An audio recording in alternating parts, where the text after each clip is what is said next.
This is Spencer Burnett with the Invincible Academy, and today I'm going to show you one exercise that will empower you to never run out of things to say in a conversation. Now, this means that you will be able to have a running conversation with anybody at any place, at any time about any subject matter. Now, everyone has been there before when you're in a conversation and suddenly you freeze and there's that awkward silence.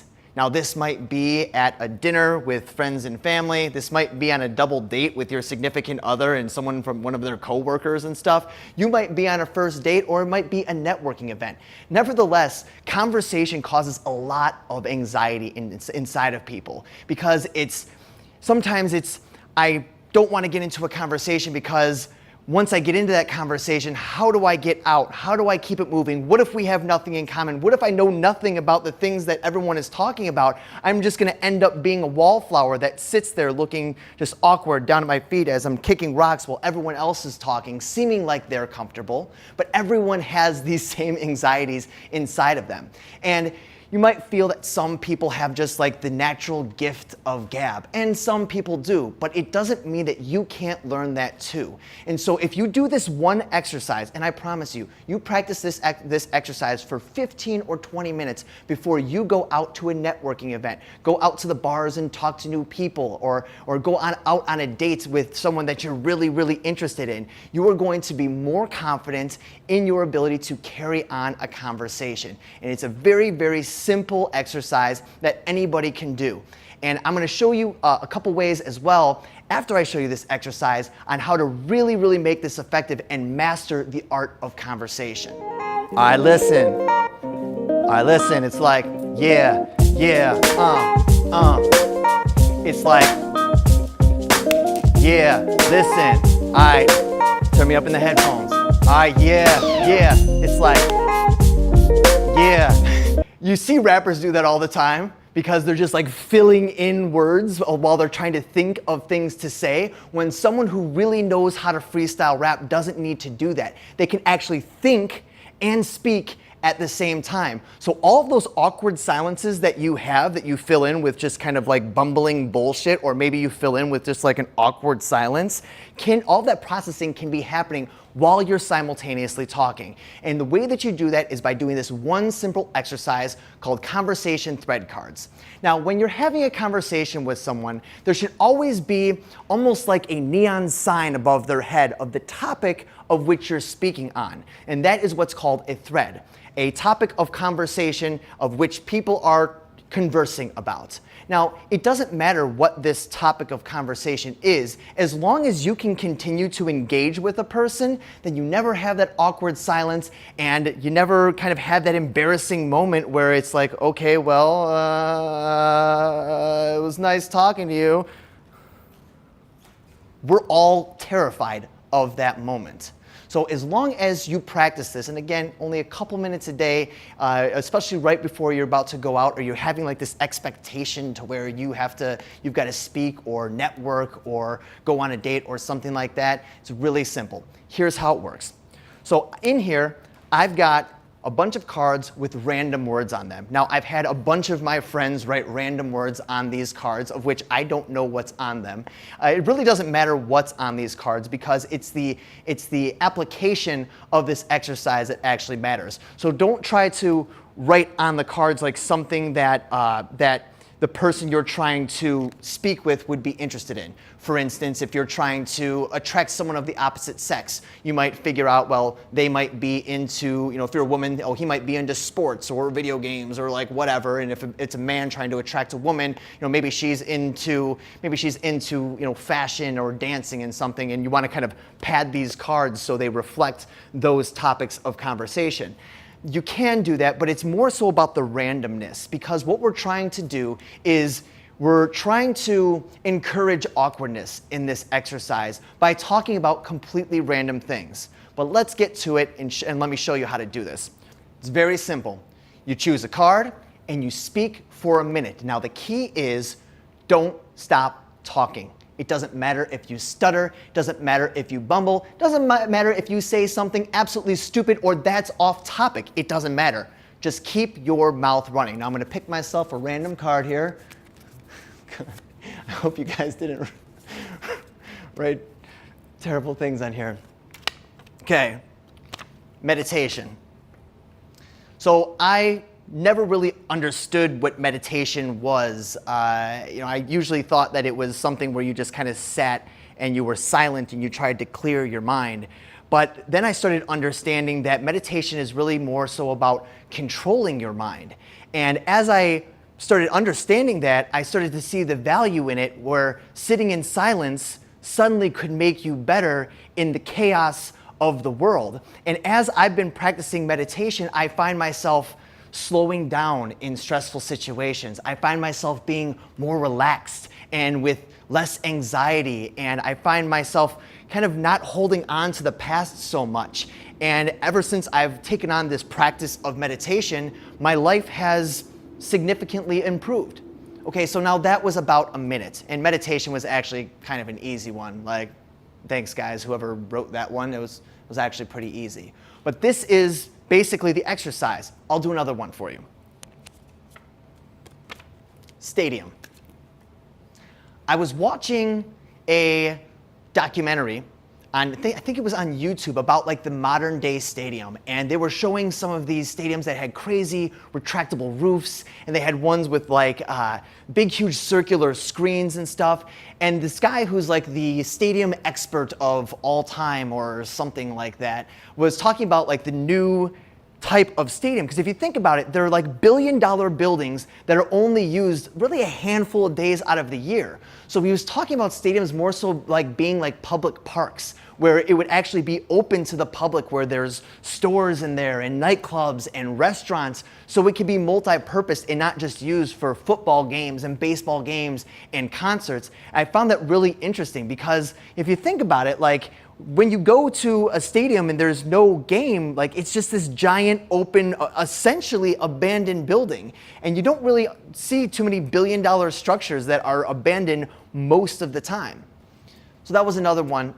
Pretty simple, pretty simple. Now let me show you some mistakes that people make in these conversation thread cards. The first mistake is that they make is they pick up the card and then they say the word. Now I did say the word so you guys could see it, because I don't know if you can see it on the screen here. But typically here's the mistake that they make. They pick up the card and they go, and okay, the card is Mexico. They pick up the card and they say this, Mexico, okay, my parents went to Mexico one time. So when you repeat a word, that's you, just like the rappers, like when they're trying, the freestyle rappers, then when they're trying to come up with something, they're just like, all right, listen, yeah, yeah, yeah, yeah, it's like, turn me up, yeah. You can tell that they're just trying to buy time, and it's weak when it comes to a freestyle rap, opposed to hearing the beat, hitting it, and just going. So when you're speaking with someone, and let's say you're at a networking event, and it's like, okay, so what do you do for a living? And they'll say, well, I do commercial real estate. And your response is, commercial real estate? Oh, okay, yeah, commercial real estate. Well, I've got a friend that had commercial real estate.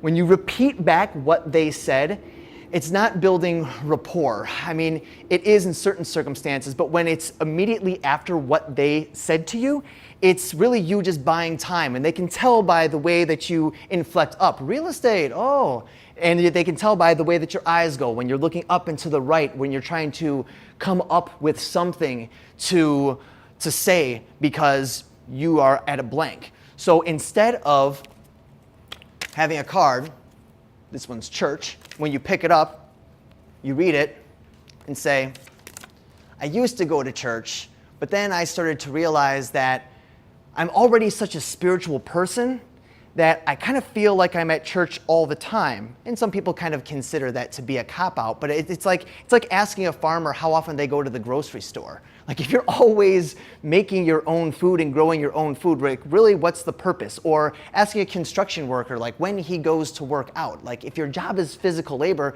then you don't have to go out. So I feel like my lifestyle is a church, because I'm always connecting with others spiritually and myself. And I talked about meditation, so I feel like those practices are well enough that I don't need to go to an external source to be able to get my spiritual fill, okay? Instead of me being like, Church, huh? Okay, church. I never really liked to go to church when I was a kid. I can remember my dad always being like, come on, get up, it's time to go to church. And me thinking like, should I fake being sick or should I not fake being sick? So that's one of the mistakes that people make. Another mistake that people make in these conversation thread cards is they are so hard on themselves when they screw up. If you screw up and you run out of things to say, you have to keep your cool. And this is what you're practicing, okay? So it's gonna happen. I've been practicing and I take clients through this exercise all the time. So I'm a little bit, well rehearsed in this, although I don't know what's on these cards. I'm well practiced in this method of conversational thread cards. So if you pick up a card, the card is salsa, and you say, when I was a kid, I liked eating salsa. No, that's stupid. Salsa is made out of tomatoes and cilantro and okay, so all of the ums and ahs and pauses and stuff like that, you want to avoid those. Now here's what you do instead, because like what else are you supposed to do when you don't know how to talk, right? What you do is you pause and you maintain eye contact. So I'll give you another one. Neverland? We got some Michael Jackson fans in here apparently, or Peter Pan fans. That's kind of the same nose, whatever. So, Neverland.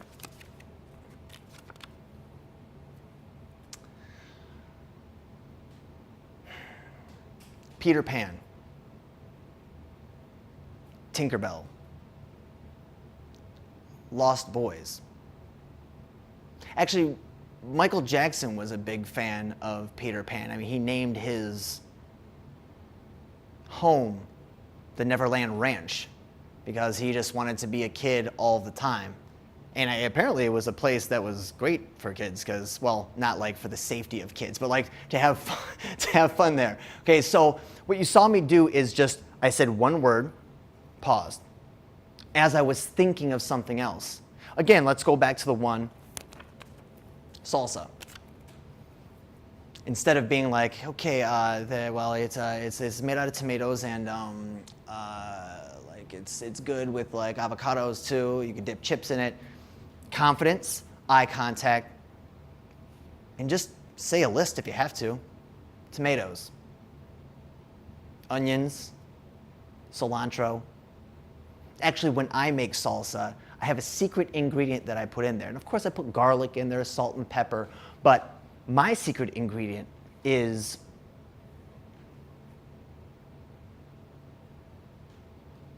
seedless cucumbers. I think they're called English cucumbers. So that's what I put in my salsa to make it taste more fresh. It gives it a different feel and you get more out of your salsa because cucumber is really just like a good filler. Now you need to make sure that you get the English cucumber that doesn't have the seeds, because when you get like the regular cucumbers, the seeds are really watery, and then you get like that watery salsa where everyone's picking out the chunks and picking out the chunks, and then you get to the bottom third of the salsa and it's more like gazpacho, the cold tomato soup served cold. So you can see there that in that one, I was trying to think of something to say. I didn't break eye contact. I allowed the awkward silence, and I kept the eye contact with you. Now, when you do that and you're conversating with somebody and you run out of things to say, but you maintain that eye contact and you have that pause, when you're trying to figure out what to say, as long as you're looking and still emoting or doing one of those two, you are still captivated and paying attention to what I'm saying, opposed to me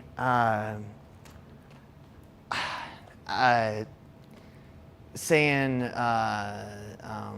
something about like I don't know. Under both circumstances, I don't know what to say. But one comes off more confident and one comes off really insecure and fragile, and it kind of emotes an insecurity that leaks onto the other person that you're talking about. And now when they speak to you, they're feeling insecure, opposed to maintaining that eye contact and just being comfortable with not knowing what to say. Now, there's a way to make this more effective, and the best way to make anything more effective is to first be mindful of something. Now that you're aware of what to do and what not to do, now you have to be mindful. And so how do you become more mindful of the way that you look and the way that you're making eye contact when you're in conversation? Simple, to do it in a mirror. So legitimately, get 6 inches from a mirror, 6 to 12 inches from a mirror, and have conversations with yourself, actually. You want to do this Stuart Smalley style. I might be aging myself by referencing Stuart Smalley. Do you know who that is? I'm good enough, I'm smart enough, and doggone it, people like me. But you want to maintain eye contact. And I'm telling you, your face is going to sweat when you do this because it's going to be awkward. But you need to know what you look like when you're speaking to people, so you have the confidence that you don't look like a goof, right? So that's the whole thing, is like, oh, what do I look like? What do I look like? How do people perceive me? If you practice like this, you'll know how people perceive you. And when you mess up, then you will see the way that you make eye contact or break eye contact when you screw up. Okay? My word is Canada. Canada is often considered like really America Junior. They have similar philosophies to us, but they're just way more polite and way more seemingly caring about their fellow Canadians. In the US, we tend to be kind of a little bit more isolationists, where we just kind of care about ourselves and stuff like that. So they're really good at Winter Olympic sports because it's pretty cold there. Decent in the summers if you're in that like lower part of Canada. But all right, so now I'm having this conversation while looking at myself, noticing my eye contact, noticing my facial expressions, noticing the way that I kind of tilt my head, the way that I kind of look up when I'm being a little bit coy, the way that I maybe even look down when I'm really feeling something before I say it. And looking at the way that my mouth is moving, looking at the way that my pupils are dilating. When you become more aware of what your face is doing and what that means in terms of associating that with what you're feeling, not only are you going to be more confident when you're speaking to other people, but you're also going to be able to read other people well. A person who knows themselves knows the rest of the universe. And that's really where it starts, is knowing thyself first. And so doing this exercise in front of a mirror is super helpful in becoming more mindful of what you look like in conversation, and it's going to skyrocket your confidence when having a conversation with somebody. I'm going to put this back.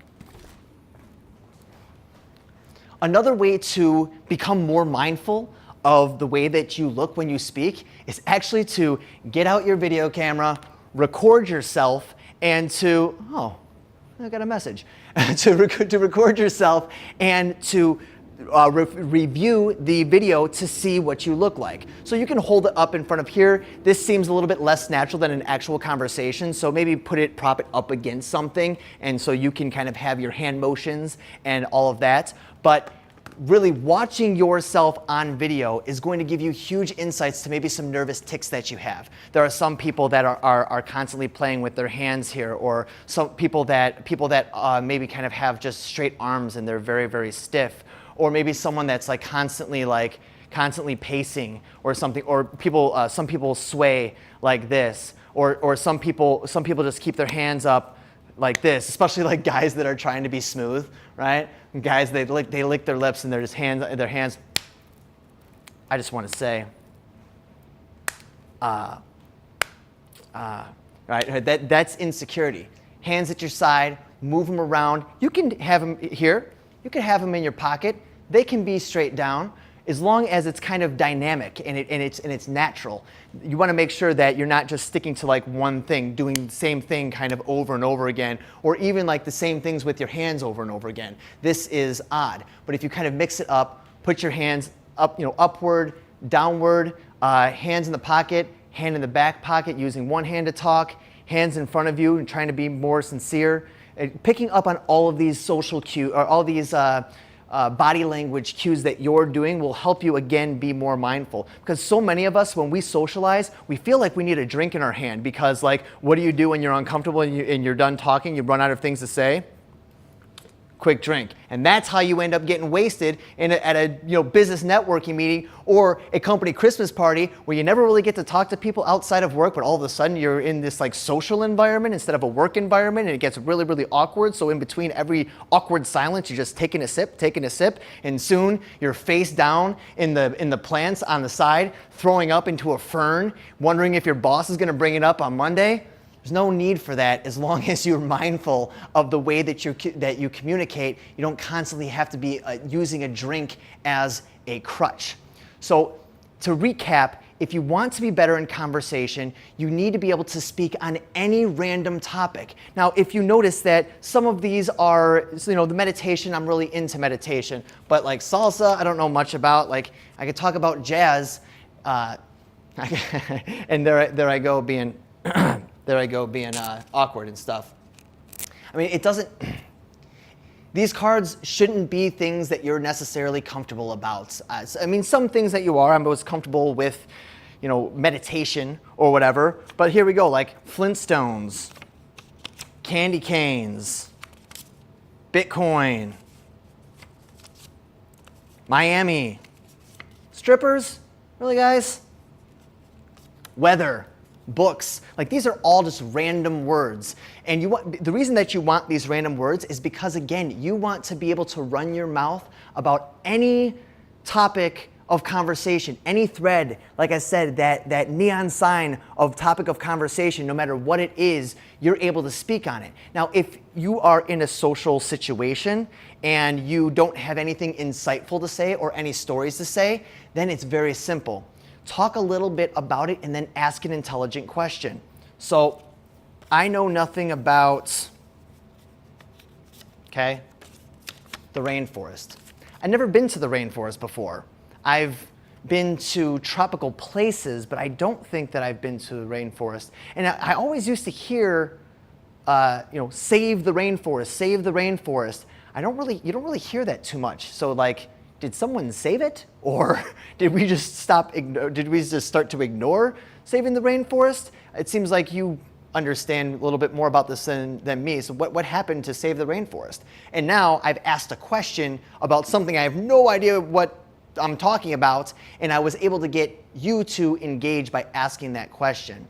So practice these thread cards, get a random set of words. There are random noun generators that you can download on an app. There are random noun generators that you can get on websites. I'll leave a link in the description for you guys to have those. Or you can just make your own. You can make your own cards, and you can actually make your own games with this. So one game that I like to play is, I'll get one card, right? And then my friend will get another card, and my card says bears. And after a minute, I ask him a question about bears. So I'm in Chicago, so of course I've got something to say about bears. But also bears are like legit giant animals. And I was always curious, like, are animals as sensitive to like being hit as humans? Because I feel like if I had to fight a bear, that I could just kick him in the nuts and that he would, crumple and fall. I don't know if that's like a scientific thing. Do you know, like, how do you go about like stopping a bear if you don't have a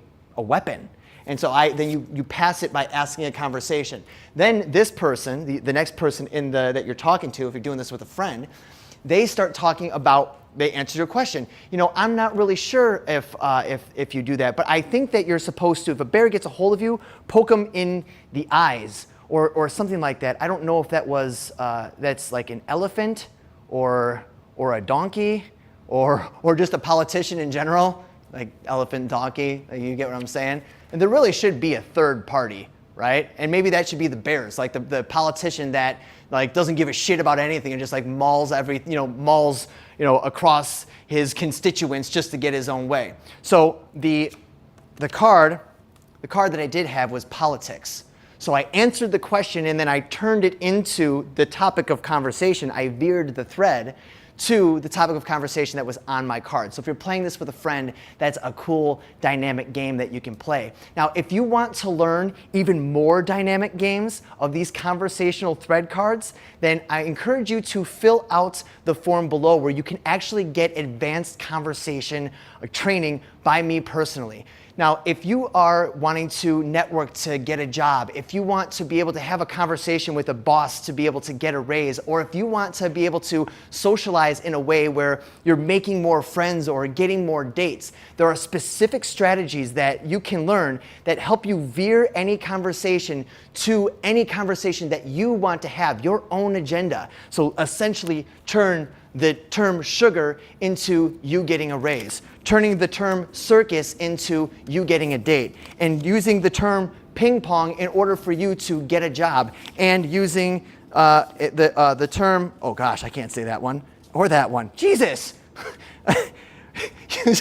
using the word stars to make the sale. It's all about being able to start the conversation and then veer it into the direction that you want it to go, and much, much more advanced techniques. If you want this training, fill out the application below and see if you qualify to be able to learn these advanced conversational secrets. I hope you guys learned a lot about how to maintain conversations and how to never run out of things to say. And I promise you, if you get a random noun generator and you practice this for 15 or 20 minutes before you go out to that networking meeting, to that first date, to that singles event, or to that sales meeting, that you're gonna feel much more confident socially and your ability to have conversations with anyone about any topic at any time, anywhere.